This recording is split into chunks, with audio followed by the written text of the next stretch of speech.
Morning, Mo'ay V'Avotai, Bez Hashem. Mincha is going to be 6:55. Please be on time. It's going to be here in the Simcha room in the Torah Center.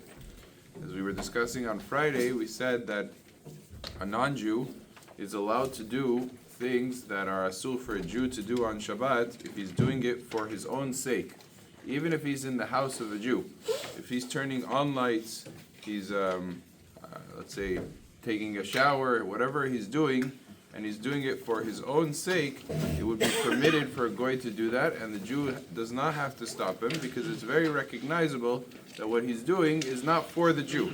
However, if the Jew commands him to do something, or even if he does not command him, but the goy is doing it for the sake of the Jew, let's say, as an example, he sees that the water in the urn went all the way down. He knows, or she knows, that they need water. So she fills it up. It would be asur to drink that water on Shabbat. Even if you didn't tell her to do it, she knew on her own that that's what's needed to be done, that would be asur to do. However, if she heated for herself water, and for example, a little bit remained from it, so then, it's interesting, there's a little bit of a machloket in the Shulchan Aruch. When it comes to food matters, there's a concern that the next time around you might come to hint it. So there it's actually debate. But in technical terms, if she's doing something for herself, it is not asur for you to stop her in doing that. A few examples of things that's a little bit more tricky that are also permitted.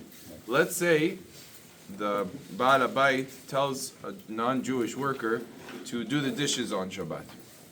And we're talking about in a way, he told her to do it like Friday night, where the dishes could be used Shabbat day. It's not a preparation for Motzei Shabbat.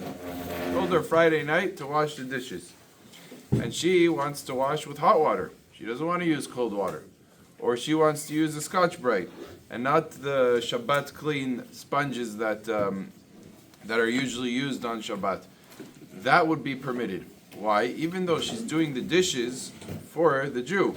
But doing dishes is not asur. There's a permissible way to do it. So what did she do? She did it in a way that was convenient for her. Hot water. I don't want to use cold water. Cold water is cold. I want to use hot water.